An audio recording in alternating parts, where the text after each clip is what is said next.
ended. At the beginning of Operation Epic Fury, launched last weekend, President Trump laid out clear objectives to the American people on what the U.S. military seeks to accomplish through these major combat operations. Number one, destroy the regime's deadly ballistic missiles and completely raze their missile industry to the ground. Number two, annihilate the Iranian regime's navy. And so far, we have destroyed more than 20 Iranian ships, including their top submarine last night, using a torpedo for the first time since World War II. There is not a single Iranian ship underway in the Arabian Gulf, Strait of Hormuz, or the Gulf of Oman. Number three, Operation Epic Fury will ensure the regime's terrorist proxies in the region can no longer destabilize the region or the free world and attack our armed forces. And thus far, Iran's proxies are hardly putting up a fight. Number four, this mission will guarantee that Iran can never obtain a nuclear weapon. It's safe to say that thus far, Operation Epic Fury has been a resounding success. American forces have struck more than 2,000 targets, destroying hundreds and hundreds of ballistic missiles, launchers, and drones. As the Department of War said this morning, we expect to have complete and total dominance over Iranian airspace in the coming hours, clearing the skies for our brave warriors to continue achieving these noble and long sought-after objectives. There's been a lot of misreporting and intellectual dishonesty from the American media on why President Trump decided to launch this operation. So let me remind you, Operation Midnight Hammer, which took place last June, obliterated Iran's 3 major nuclear sites. Yet the terrorist Iranian regime has remained fully committed to rebuilding its nuclear program. How do we know this? Because Iran has pursued this path of war and violence despite President Trump dispatching 2 of his top and most trusted negotiators to engage in exhaustive and good faith negotiations to try and reach a deal. And the world knows this president's preference is always peace and diplomacy first. Look no further than the 8 additional global conflicts he has ended in the past year as proof. Unfortunately, the terrorist Iranian regime refused to negotiate in good faith. They chose this path of violence and destruction, and they are reaping the consequences of their horrible decision. The regime did what they always have done. They lied, they delayed, they tried to string the United States of America along. They wanted to buy themselves time to continue building ballistic missiles and other deadly weaponry that could harm our U.S. personnel and troops in the region, and to continue aggressively pursuing their unacceptable nuclear ambitions. U.S. negotiators offered to lift crippling sanctions on Iran and even provide nuclear fuel to Iran at no cost to support a civil nuclear power program. They additionally had the opportunity to accept U.S. support as an investor in potential projects to develop peaceful nuclear energy together under a mutually agreed-upon framework. Yet in response, Iran would have to forfeit their enrichment capacity once and for all. But Iran rejected. They accepted none of these generous and unprecedented offers by the United States. Simply put, they refused to say yes to peace. And their refusal made clear that their #1 priority was building a nuclear weapon with which to threaten the United States of America. Again, the country they have been chanting death to for nearly 5 decades. Let me state this again clearly. Iran rejected the path of peace because the terrorists in charge of this regime wanted to build nuclear weapons to use against Americans and our allies. President Trump made the determination, a courageous determination and decision, that the path the United States was on with Iran had only one outcome: massive death and destruction at the hands of a nuclear-armed terroristic regime. That path of death and destruction and threats against the American people have ended with Operation Epic Fury. Operation Epic Fury has forged a new path that will better ensure the security of the United States and our people. The terrorists made a bet that President Trump would be like many of his predecessors, that he would just talk and he would refuse to enforce his clear red lines. But that has proven to be a catastrophic error in judgment. When President Trump makes a threat, and I have reiterated that threat many times from this podium to all of you over the past year, President Trump does not bluff. The president's words are backed up by the mightiest warriors in the world who possess the most sophisticated capabilities this world has ever known. 49 and counting of the most senior Iranian regime leaders, including the supreme leader, have already been wiped off the face of the earth. Make no mistake, killing these brutal terrorists is good for America and makes the world a much safer place. I want to also extend our prayers and condolences to the families of the 6 U.S. military service members who have been lost in Operation Epic Fury. These heroes represent the very best among us. They laid down their lives in defense of our country, and we will never forget their legacy or their sacrifice. As the president said, we grieve for these American patriots and their families as we continue the righteous mission for which they gave their lives. President Trump intends to attend the dignified transfer of these American heroes to stand in grief alongside their families. I understand the Department of War is working on scheduling this transfer, and we will provide updates at the appropriate time. Finally, the Trump administration is also doing everything within our power to protect Americans in harm's way. Since the launch of Operation Epic Fury, more than 17,500 Americans have safely returned home from the Middle East, with over 8,500 American citizens returning home to the United States just yesterday alone. If you are a U.S. citizen in the Middle East looking to return to the United States, the Secretary of State asks that you please register with the State Department at step.state.gov. The State Department will identify where you are and provide travel options directly to you. The administration is already rapidly chartering flights free of charge and booking commercial options, which we expect to become increasingly available as time goes on and the success of this mission further comes to fruition. I know the President and Secretary of State Rubio have been in touch as well with our allies in the region directly about this problem, making it clear that it is a priority of the United States of America to bring every American home. The Trump administration will not rest until every American is home safely and until the terrorist threat from Iran has been completely destroyed. With that, I'll take your questions. Eric, why don't you kick us off today? Thank you for being here. Karoline, thanks so much for having me. It's great to be here. As you mentioned, Iran's regime, its leadership has largely been decimated. Do we have a sense right now of who is actually calling the shots in Iran? And we're also hearing reports that the Supreme Leader's son may be named his successor. Do you have any more information about that? I just had a quick follow-up as well. Sure. We've seen those reports as well, of course, and this is something that our intelligence agencies are closely monitoring and looking at. The truth is, we'll have to wait and see. The president has said repeatedly that the objectives of Operation Epic Fury are the 4 military objectives that I laid out for you previously: to destroy Iran's navy, to destroy their ballistic missile capacity, to ensure their proxies in the region can no longer harm Americans, and to also ensure that they can never obtain a nuclear weapon. As for what comes next for Iran, the president has said, of course, it's a good thing for the United States to want freedom for the Iranian people, and ultimately we hope that freedom rests in their hands. Karoline, we see the Arab and Muslim nations coming under fire as well. President Trump's vision for the region has been to bring the Arab and Muslim nations to the table together, Abraham Accords, obviously, with Israel. If this regime topples, could we see a new day in the region and really a new Middle East come out of this when the dust settles? Well, the greatest deterrent to true and long-lasting peace in the Middle East has always been the rogue Iranian terrorist regime. And our Arab and Gulf partners in the nation admit that, as well as, of course, our close friend and ally Israel.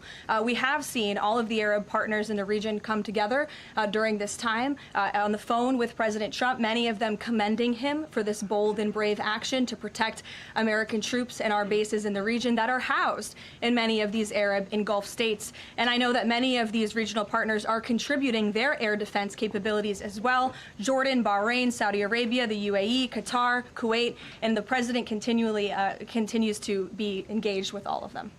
Welcome. Garrett. Also have two, if you'll humor me. Axios, I think, was the first to report this morning this phone call between the president and Prime Minister Netanyahu, saying that Netanyahu had given the U.S. this information about where the Ayatollah would be and that he'd be with his deputies on Saturday. How important was that information in the president making the decision to strike where and when he did? I think it was important with respect to the timeline, but I think the president, prior to that phone call, had a good feeling that the Iranian regime was going to strike the United States assets and our personnel in the region. And the president was faced with a choice.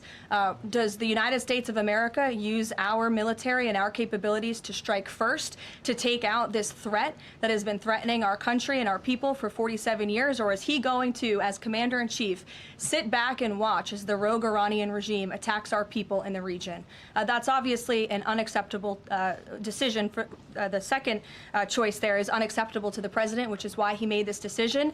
As for where the Ayatollah was going to be, that obviously had an impact on the timeline of the operation, but not quite the president's decision in its entirety. And then on the way the public is viewing this, we were sitting here last week. I asked you if the president was going to make this a big part of the State of the Union, if he felt like he had to sell the possibility that he'd do strikes like this.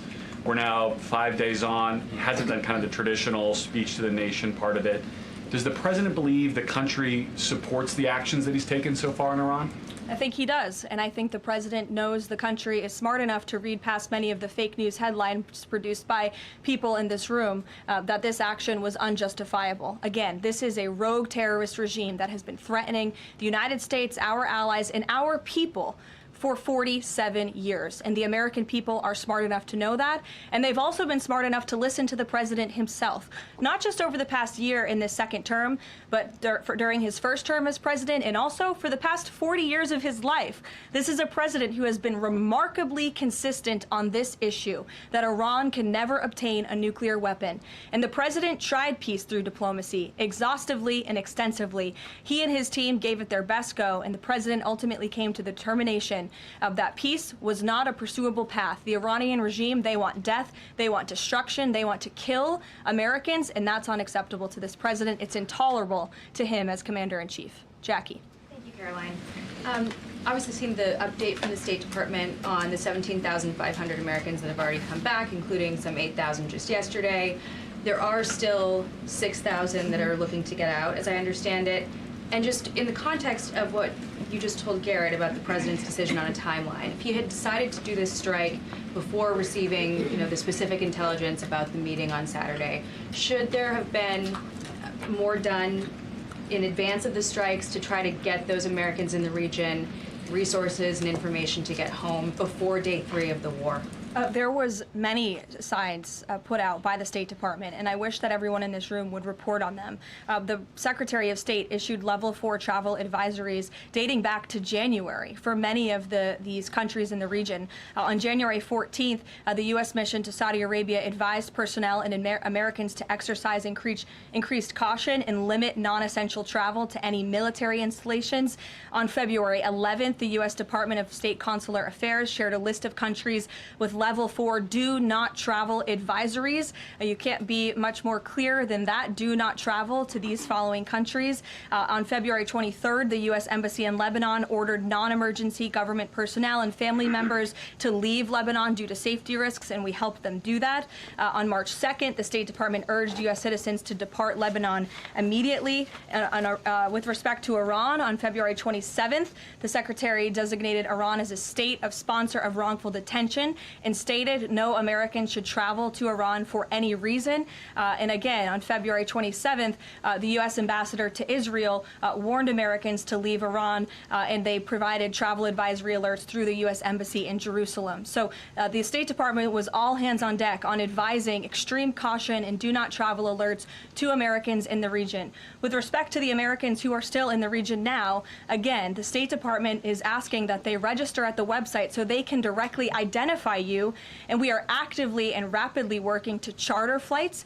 There is some commercial flights that are taking off intermittently from these countries, and we plan to get Americans on board as quickly as possible, again, free of charge to them.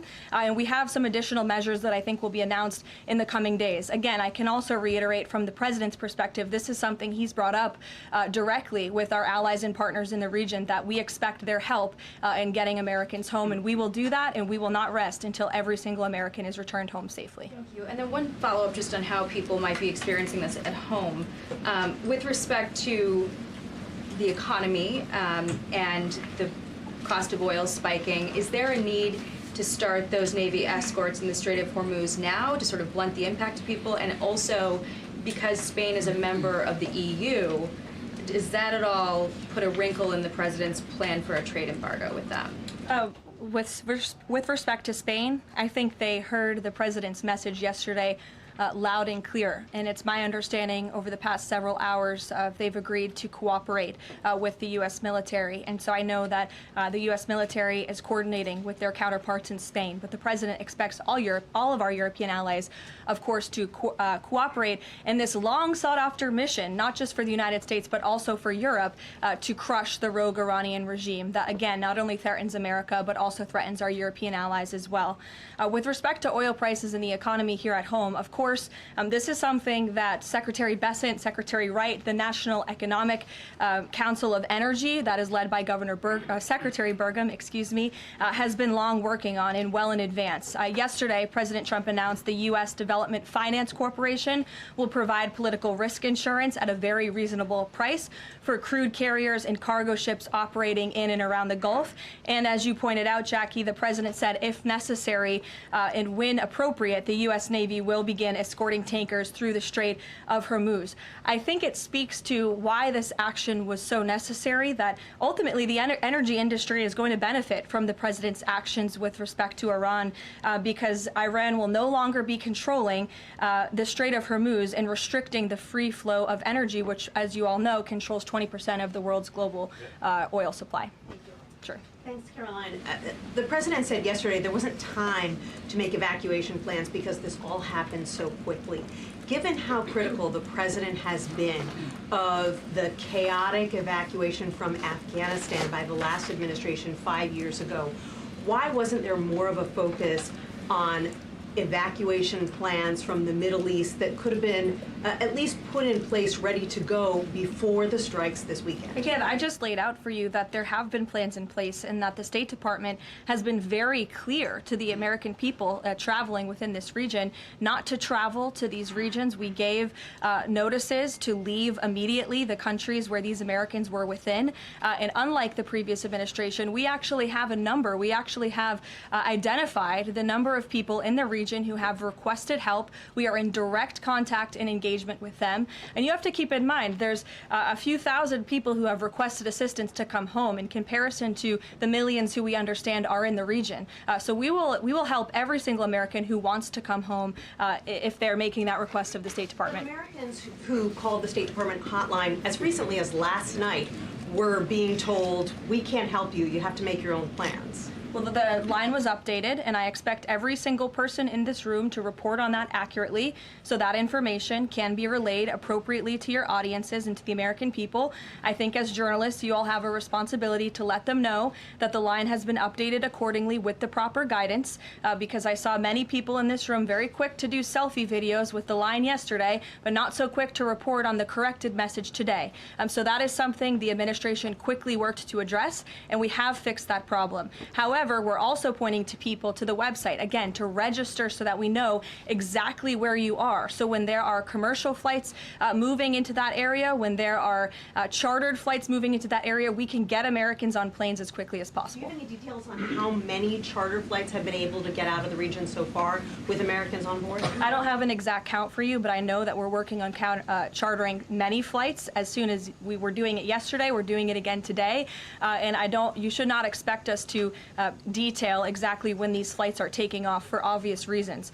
The Iranians have shown that they are not going to hesitate to target civilians in the region, which is completely intolerable. But for safety and security reasons, we're not going to be broadcasting when flights full of Americans are going to be taking off, obviously. Danny.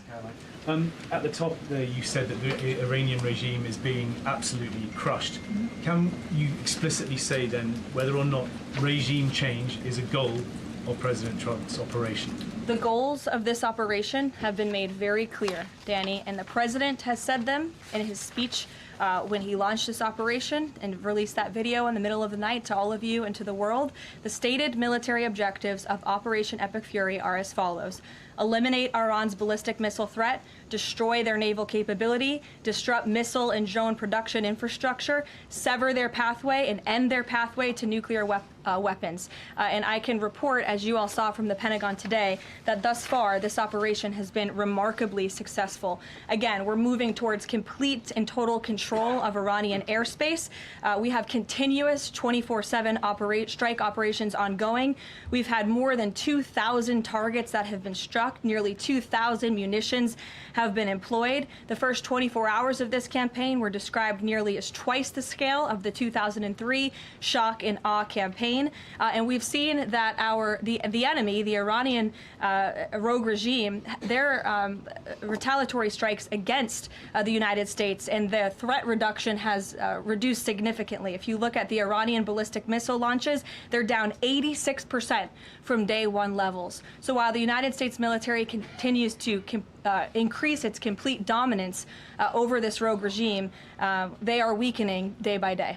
Regime change is not a phrase that you would want to use. Again, Operation Epic Fury, I just detailed the goals and objectives of this very quickly. But obviously, as the president has said numerous times, do we want to see Iran being led by a rogue terrorist regime? No, of course not. So any day the United States of America is taking out a terrorist is a good day for our country and a good day for our people.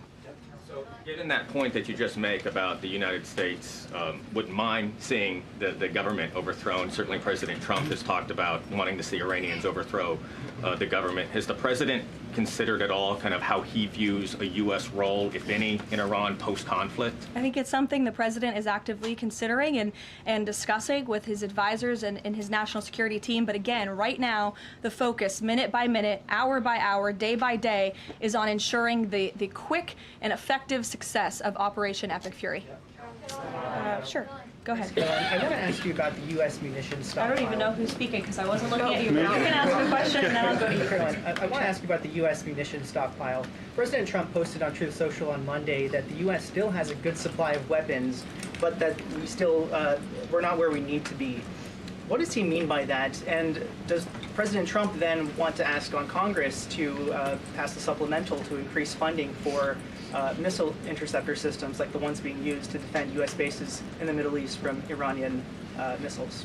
I don't have any updates for you on congressional asks from the president. As you know, under this president, we have significantly increased our defense budget, which is a good thing for the United States, for our national security, and for protecting our homeland. With respect to munitions, ammunition, weapon stockpiles, the United States of America has more than enough capability to not only successfully execute Operation Epic Fury, but to go much further. And we have weapon stockpiles in places that many people in this world don't even know about. However, the president in that post was pointing out that, unfortunately, we had a very stupid and incompetent leader in this White House for 4 years who gave away many of our best weapons for nothing, for free, to another country very far away by the name of Ukraine. So the president was pointing out how that was an unwise decision, but nevertheless, don't doubt the strength and the might of the American military. And I will also add, President Trump has rightfully been calling on defense contractors in this country to rapidly and aggressively produce American-made weapons because they are the best in the world, and the president always likes to get things done as quickly as possible, and so he's been quite vocal in his efforts to try to speed up our defense industry to protect our homeland. Karoline, can you do some... Go ahead.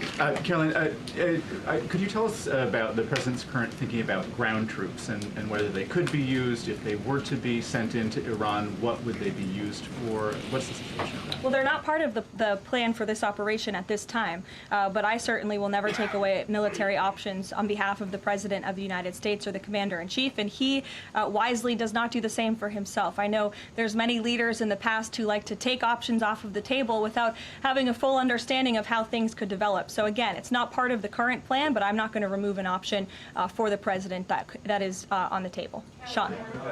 Did the United States airstrike a girls' elementary school and kill 175 people? Not that we know of, Sean, and the Department of War is investigating this matter, and I would just tell you very strongly, the United States of America does not target civilians, unlike the rogue Iranian regime that targets civilians, that kills children, that has killed thousands of their own people in the past several weeks, and uses propaganda quite effectively, and unfortunately many people in this room have fallen for that propaganda. So So I would caution you from pointing the finger at the United States of America when it comes to targeting civilians, because that's not something that these armed forces do. Reagan. Thanks, Caroline. Prior to the Iran conflict, the SAVE Act was really the focus of the news cycle. Is the SAVE Act still a priority for the administration? Absolutely. Could you just provide an update on the administration's talks with Congress to get the SAVE Act through? SAVE Act is absolutely still a priority for this president and the administration. The focus, of course, of much of the president's time right now is on ensuring the success of Operation Epic Fury, but the president can walk and chew gum at the same time, and he's very much continuing to focus on the issues that matter here at home for the American people, including the passage of the SAVE Act, including on bringing down the cost of living, which is why you'll see the president in about an hour and a half at the Ratepayer Protection Pledge Roundtable, where he will be sitting with big tech companies, with AI companies who are building in communities across the country and have pledged to pick up the cost of the electricity tab in these small towns and communities across the country, which is a great thing for American consumers. So you'll be hearing from the president directly on this very important domestic agenda item later this afternoon, and it's something that he mentioned in his State of the Union address. So check it off the list as another promise made and kept by this president. Sure, go ahead. Thanks, Caroline. I just wanted to get back to Danny's question. So those 4 objectives that you read out do not explicitly include regime change. If those objectives were achieved and the Islamic Republic still existed, would that be an acceptable outcome? It's a hypothetical question that I'm not going to engage in. Again, right now, the president and the commander-in-chief are focused on executing the success of Operation Epic Fury, which we are already doing so in a very tremendous and impressionable way. Stephen. Thank you, Caroline. 2 questions. The Trump administration reportedly is considering arming Kurdish forces in the hopes of inspiring a popular uprising in Iran. Could you comment on that report? I can comment on the fact that the president has held many calls with partners, allies, and leaders in the region, in the Middle East. He did speak to Kurdish leaders with respect to our base that we have in northern Iraq. But as for any report suggesting that the president has agreed to any such plan is completely false and should not be written. President Trump was saying yesterday that he is okay with someone from within taking over in Iran. He spoke about how Venezuela he saw as a successful model where Delcy Rodriguez took over and had a better relationship. Iran's President Pezeshkian, he took office in 2024 as a relative reformer. He's part of a 3-man council now replacing the supreme leader. Does President Trump see him as a potential successor who is more pliable? Again, that's another hypothetical, and I haven't spoken to the president about this specific individual, so I don't want to get ahead of him on any assessments that should be made. Thank you. Yesterday, the president acknowledged that oil prices will be a bit high. As for gas prices here in the U.S., what is the admin doing right now to counter that? I mean, should they skyrocket? Is there a plan to help, Americans right now with those higher gas prices? And then a second question. On the rash that was on the president's neck, the White House physician said it was a preventative skin cream that he was using, but why is the president using this cream? What are they trying to prevent with this cream? To your second question, I don't have anything additional to add to the physician statement that we provided to all of you on those questions, but I know the statement said that the redness on the neck will dissipate within the next couple of weeks. To your first question about oil prices, thank God we have a president who has exuded American energy dominance over the past year, an administration that is wholeheartedly focused on keeping prices stable as best as we can. Of course, this operation is temporary to protect the homeland, but crude oil prices did fall yesterday. They remain stable today after the president announced steps to ensure the stability in global energy markets. Again, those include the DEC offering reasonably priced political risk insurance and the potential for the U.S. Navy to provide protection for the flow of energy through the Strait of Hormuz. It is the president's belief and his economic team's belief that the economy continues to be very strong. It's robust and will be able to weather any of the temporary impacts of Operation Epic Fury. John. Thanks a lot, Caroline.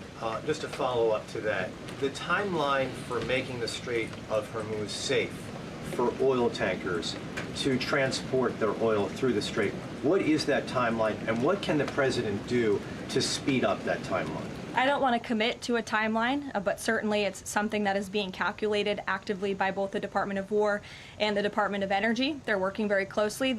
Both secretaries are in all of the briefings on this subject with the president, and this is, again, something they're monitoring, and if and when necessary, the United States Navy will provide assistance to escort oil tankers through the Strait.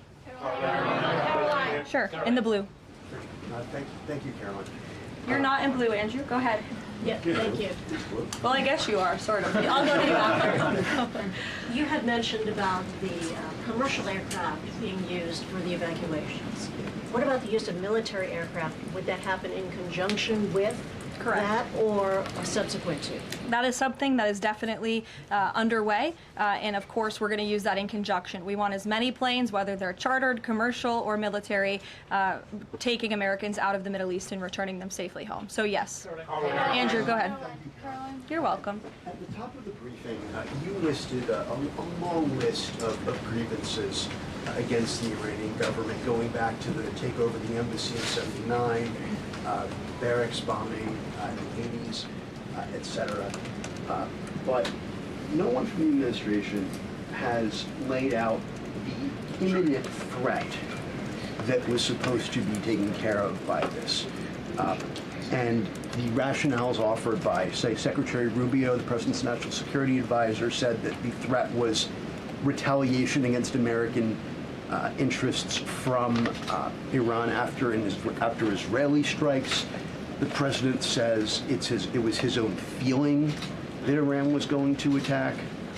Why is it that across the administration you can't say what the imminent threat against the United States was that required us to launch this?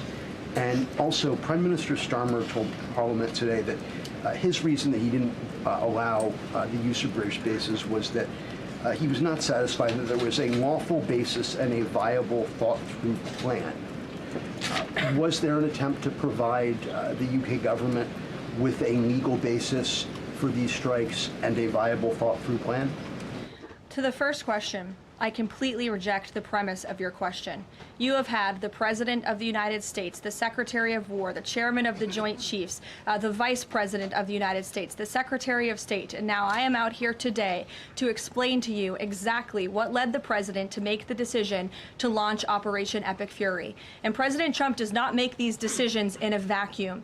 This decision to launch this operation was based on a cumulative effect of various direct threats that Iran posed to the United States of America, and the President's feeling based on fact that Iran does pose an imminent and direct threat to the United States of America, based on the fact that they are the world's leading state sponsor of terrorism, based on the fact that they were rapidly and aggressively building up their ballistic missile program to give themselves immunity within their country alongside their navy, so that inside their country they could continue to create nuclear weapons and nuclear bombs, which would of course pose a risk to Americans in the region and even Americans one day here at home. And then another point on this is the President found that through these extensive, exhaustive, failed negotiations with Iran, that they were hell-bent on death and destruction. So again, the President was not going to be just another president on a very long list who sat back and stood by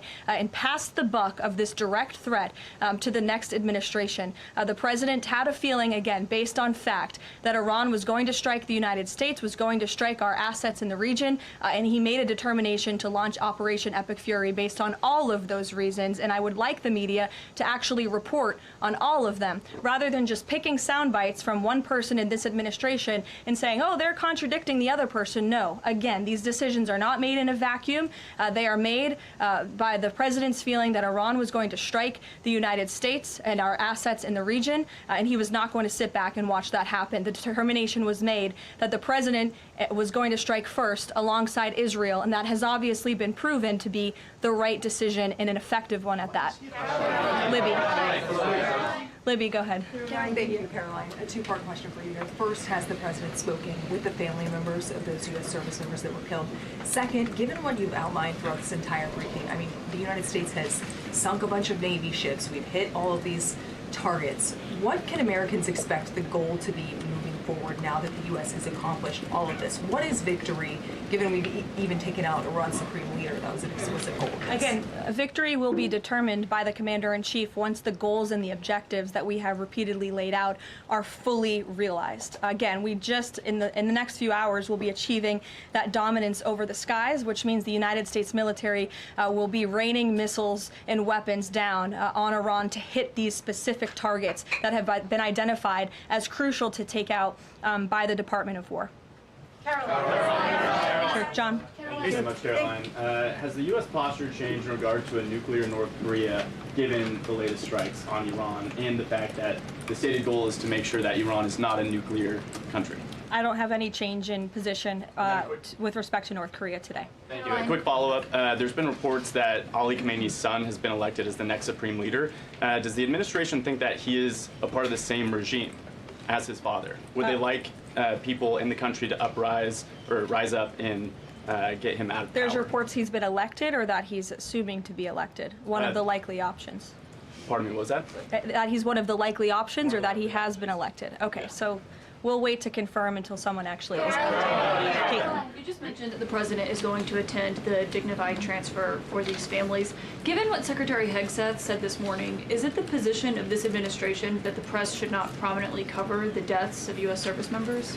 No, it's the position of this administration that the press in this room and the press across the country should accurately report on the success of Operation Epic Fury and the damage it is doing to the rogue Iranian regime that has threatened the lives of every single American in this room. If the Iranian regime had their choice, they would kill every single person in this room. And so we can all be very grateful that we have an administration and that we have men and women in our armed forces who are willing to sacrifice their own lives for the rest of us in this room and for every American across the country and for every troop that is based in the Middle East. That's what these... Secretary Hegseth was complaining that it was front page news about these 6 service members who were killed. That's not what the Secretary said, Caitlin, and that's not what the Secretary meant, and you know it. You know you are being disingenuous. There is not...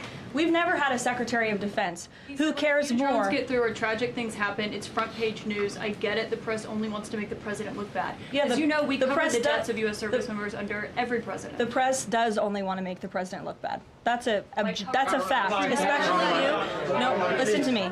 Especially you and especially CNN. And the Secretary of Defense cares deeply about our war fighters and our men and women in uniform. He travels all across this country to meet with them, to connect with them, and your network has hardly ever probably reported on that. You also had the chairman of the Joint Chiefs, Chairman Kane, who's a brave patriot, standing alongside the Secretary at the Pentagon this morning, again expressing his condolences to these families. And I just told you that the President of the United States will be attending their dignified transfer. So please, That's not making the president look bad. That's showcasing that. We expect you to cover that as you should. We expect you to cover that as you should, Caitlin. But you and your network know that you take every single thing this administration says and tries to use it to make the president look bad. That is an objectable fact. I don't think covering troop deaths is trying to make the If you're trying to argue right now that CNN's overwhelming coverage is not negative of President Donald Trump, I think the American people would tend to agree, and your ratings would tend to disagree with that as well. Go ahead. Thank you so much. On the school strike, back to that for a minute. I understand that the U.S. does not target civilian infrastructure. That's what you said. Can you say that there's any evidence right now that it was not a U.S. strike? And then also, you didn't mention Israel in that. Is there any assessment about Israel's potential likely role in that, if at all? Again, the Department of War is currently investigating this matter, but again, I will reaffirm that the Department of War and the United States Armed Forces do not target civilians, as does the Iranian regime, who kill and execute their own people. Christian. On two separate issues, Caroline. First, what can you tell us about the military operation in Ecuador? And then secondly, is the president considering invoking the Defense Production Act to boost munition stockpiles while we are in this conflict? It's not something I've heard the president consider, but as you know, the president has been in pretty direct correspondence and public correspondence with defense contractors, asking them to aggressively speed up their manufacturing of American-made weapons, which again are the best in the world. With respect to Ecuador, I would point you back to the statement released by the U.S. Southern Command. On March 3rd, Ecuadorian and U.S. military forces launched operations against designated terrorist organizations operations.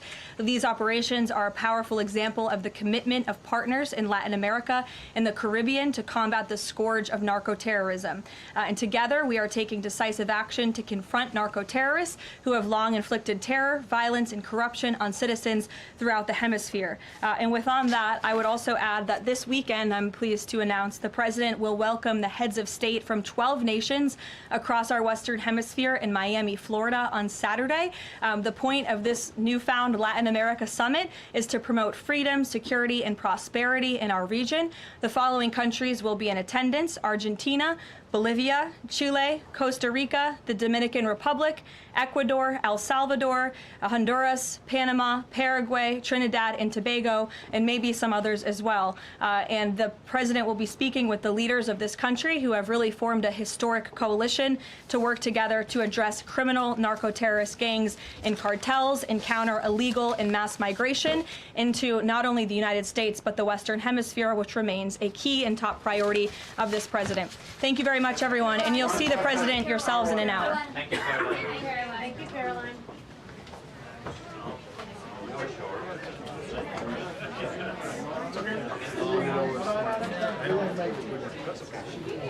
Okay.